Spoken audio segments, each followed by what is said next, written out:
నమస్తే, నేను మీ anchor Lavanya. Welcome to Rudra studio.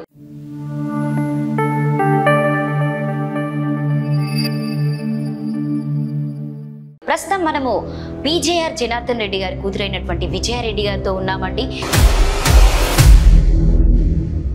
So ఇప్పటికీ ప్రస్తుతం తన టీఆర్ఎస్ పార్టీలో ఒక కార్పొరేటర్ లేడీ లెజెండ్ గా ఉన్నటువంటి వ్యక్తి ప్రజెంట్ కాంగ్రెస్ పార్టీలోకి వచ్చారు. అసలు ఎందుకు వచ్చారు, అలాంటి మార్పులు ఎలా జరిగినాయని ఒకసారి విజయారెడ్డి గారి మాటల్లో తెలుసుకుందాం. అక్క నమస్తే. నమస్తే. ఎలా ఉన్నారక్క? బాగున్నా. టీఆర్ఎస్ పార్టీలో మీరు అంత ఇబ్బంది పడి టీఆర్ఎస్ పార్టీని విడిచి రావడానికి కారణాలు ఏంటి?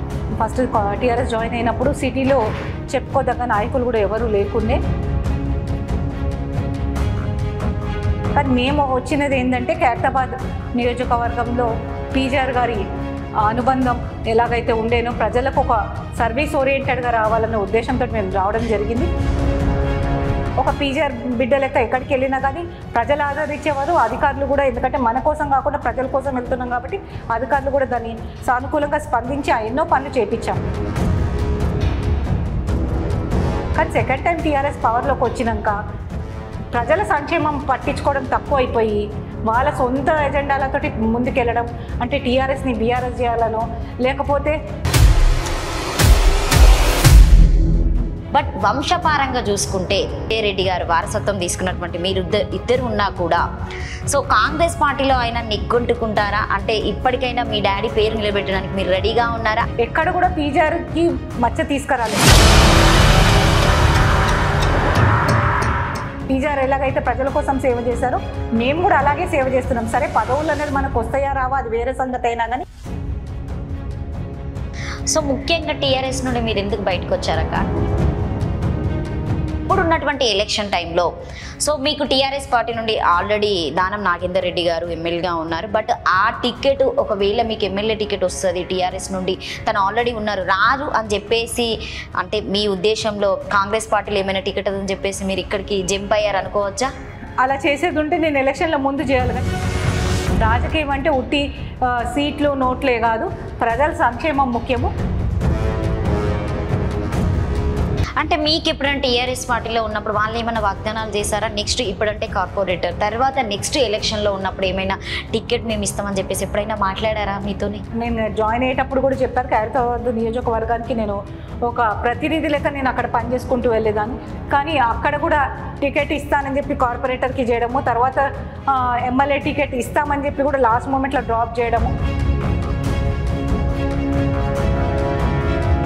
ఒక కాంగ్రెస్ పార్టీ నిలబెట్టినటువంటి వ్యక్తి వారసులైనటువంటి వాళ్ళు మీరు టీఆర్ఎస్ పార్టీలోకి ఎందుకు వెళ్ళాలనుకున్నారు? అంటే మీకు ఏమైనా డబ్బు ఆశ చూపెట్టారా, లేకపోతే సో ఎమ్మెల్యే టికెట్ ఇస్తానని చెప్పేసి ఆశ చూపెట్టడం వల్లనేనా? పీజీఆర్ కుటుంబం ఎప్పుడు కూడా డబ్బుకు కానీ పదవులకు కానీ పాకులాడలేదు. నేను చెప్పినట్టు పని చేసుకునే అవకాశం అక్కడ లేకుండా. సో మీరు కాంగ్రెస్ పార్టీలో చేరినప్పుడు కూడా అక్క, అంటే మీకు ఉన్నటువంటి సంబంధాలు మీ ఫ్యామిలీతోనైనా కూడా డాడీతో ఉన్నటువంటి రిలేషన్, ఇప్పుడు సోనియా గాంధీ అయినా రాహుల్ గాంధీ గారితో ఆధ్వర్యంలో మీరు పార్టీలో జాయిన్ కావాలి. బట్ ఓన్లీ రేవంత్ రెడ్డి గారి సమక్షంలోనే మీరు జాయిన్ అయ్యారు. అంటే మీ ఫ్యామిలీకి సో వాళ్ళు ఇప్పటికీ కూడా ఇంకా వాల్యూ ఇవ్వలేకపోతున్నారా? సో నేను ముఖ్యం కాదు ఇక్కడ, నన్ను నమ్ముకొని, ఎందుకంటే ఒక రూలింగ్ పార్టీ నుంచి వాళ్ళు బయటకు వస్తున్నారంటే నా నమ్మకంతో వస్తున్నారు. ఇప్పుడు ఢిల్లీకి వెళ్తే నేను ఒకదాన్నో లేకపోతే 10 మందో 15 మందిమో ముఖ్య నాయకులం వెళ్తాము, కడవ కప్పుకుంటాం వస్తాం. అదే ఇక్కడైతే వేలాది మంది కార్యకర్తలతోటి నాయకులతో వెళ్ళి నేను పార్టీలో చేరాను. నెక్స్ట్ అక్క, ఇప్పుడు విష్ణన్న మిమ్మల్ని రాజకీయంలోకి తీసుకొచ్చారని మీరు చాలా సార్లు చెప్పారు, చాలా వరకు. సో ఇప్పుడు ఎందుకు మీరు విడిపోయినట్టుగా వాదన ప్రతివాదనలు చేసుకుంటారు? అలాగే ఇప్పుడు మీరు పార్టీలోకి వచ్చిన తర్వాత కూడా ఆయన కాంగ్రెస్ పార్టీ నుండి విడడానికి రెడీగా ఉన్నారని చెప్పేసి అన్నారు. అది ఎంతవరకు నిజం? 100% కాంగ్రెస్ అన్నది మా రక్తంలో ఉన్నది. మళ్ళీ కాంగ్రెసే మాకు ఒక అండ. మేము కూడా కాంగ్రెస్ పార్టీకి అంటే అండగా ఉన్నాం. మాకు కాంగ్రెస్ పార్టీ ఎంత అసెట్, కాంగ్రెస్కి కూడా పీజీఆర్ గారు అంతే అసెట్. నాకు తెలిసి విష్ణు కూడా వీడ్చిపోడు. మా మధ్యలో ఏమున్నా కానీ చిన్నవి ఏమున్నా కానీ ప్రతి ఇంట్లో ఉంటాయి. రాజకీయం అన్నది వేరు, పర్సనల్ వేరు. సో అక్క మీరు ఇప్పుడే చెప్పారు, అంటే మీ ఫ్యామిలీ పరంగా చూసుకున్నా, మీ రక్తంలో చూసుకున్నా కూడా సో కాంగ్రెస్ పార్టీకే మేము వర్క్ చేస్తామన్నారు. కాంగ్రెస్ పార్టీ అనేది అప్పుడు ఆ కష్టంలో ఉన్నప్పుడు మీరు ఆ 9 సంవత్సరాలు టీఆర్ఎస్, ఇప్పుడు ఉన్నటువంటి బీఆర్ఎస్ పార్టీలో మీరు ఎందుకు వెళ్ళారు? సోషల్ సర్వీస్ వేరు, పొలిటికల్ సర్వీస్ వేరు. పొలిటికల్గా చేయాలంటే మనకు ఒక బ్యాక్గ్రౌండ్ ఉండాలి. కాంగ్రెస్లో ఆ బ్యాక్గ్రౌండ్లో నాగేందర్ ఉన్నాడు, మళ్ళీ రానిలేదు. ఇప్పుడున్నటువంటి బీఆర్ఎస్ పార్టీని చూస్తే అక్క కాంగ్రెస్ పార్టీ వస్తుందని నమ్మకం ఉందా? మళ్ళీ మీ ఎజెండా ఎగిరేయడానికి మీరు రెడీగా ఉన్నారా? ఈ టీఆర్ఎస్ బీఆర్ఎస్ 10 ఏళ్ళ కింద వచ్చింది. మీరు అంటున్న కాంగ్రెస్ ఎక్కడుంది? కాంగ్రెస్ ఉంది. విత్తనం కాంగ్రెస్ పార్టీ చెట్టు అయింది ఇప్పుడు. సో మీరు చెప్పారు కదా అక్క, ఇప్పుడు నెక్స్ట్ ఎలక్షన్స్ వచ్చడానికి రెడీగా ఉన్నాయి, అలాగే మీరు కూడా టికెట్ని ఆశిస్తున్నారని మేము అనుకుంటున్నాము.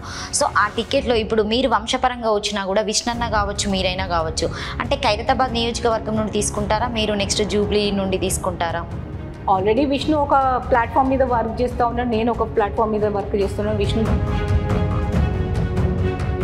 3 times కాంగ్రెస్ నుంచి కంటెస్ట్ చేశాను, నేను ఒకసారి వైఎస్ఆర్సీపీ నుంచి కంటెస్ట్ చేశాను.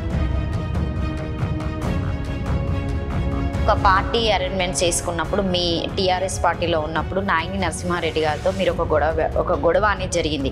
అది ఏ సందర్భంలో జరిగింది? అప్పుడు మీరు తను చేయి చేసుకున్నారా, మీరు చేయి చేసుకున్నారా అనేది ఒక న్యూస్ వచ్చింది.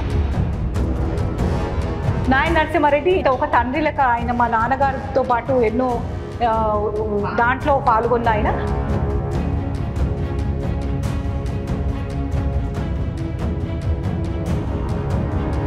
ఇప్పుడు జూడో యాత్ర చేస్తున్నారు కదా, రాహుల్ గాంధీ గారితో మీకు ఎలా ఉంటుంది? అంటే మీతో ఎలా మాట్లాడతారు? నార్మల్గా డాడీతో ఉన్నటువంటి రిలేషన్ ఎప్పుడైనా మీతో షేర్ చేసుకుంటారా? నాన్నకి రాహుల్ గాంధీకి చాలా గ్యాప్ ఉన్నది. ఆయన సోనియా గాంధీ టైంలో ఉన్నప్పుడే నాన్నగారు ఉండే. సో మొన్న 10th క్లాస్ చూసుకుంటే వాళ్ళ ఎగ్జామ్స్ అప్పుడు పేపర్ లీకేజ్ అన్నారు కదా, అది ఎంతవరకు నిజమక్క? అంటే బండి సంజయ్ గారు చేసినటువంటి అది కరెక్టేనా? కేటీఆర్ మెడకి కత్తి ఇక్కడి వరకు కాంగ్రెస్ పెడితే ఆ కత్తి ఇక్కడి నుంచి ఎట్లా తీయాలనే ఐడియాతోటి బీజేపీ 10th పేపర్ లీక్ కాని పేపర్ లీక్ అయిందని, ఆయన అదేదో బండి సంజయ్ని అరెస్ట్ చేసిందని, మొత్తం కూడా కాంగ్రెస్ మీదకి వస్తున్న ఫోకస్, ఎందుకంటే చాలా బాగా ఫైట్ చేసింది కాంగ్రెస్ పార్టీ అందులో. అప్పుడు మీరు టీఆర్ఎస్ పార్టీ బీఆర్ఎస్ పార్టీలో ఉన్నప్పుడు కవితక్కతో చాలా మంచి స్నేహబంధం ఉండేది. తను లిక్కర్ స్కాన్కి వెళ్ళింది, ఆడపడుచులందరూ అంటే ఇట్లా దిష్టి బొమ్మలు పెట్టి కాలవడం అలాంటివి చాలా చేశారు. మీరు నెక్స్ట్ యువతకి ఏం చెప్పాలనుకుంటున్నారు? ఆమె ఇండివిజువల్ లేడీ అయి లిక్కర్ బిజినెస్లు చేస్తే అది వేరు, కానీ ఒక పొలిటీషియన్ ఉండి, ఒక కేసీఆర్ బిడ్డగా ఉండి తను పని చేయడం తప్పు.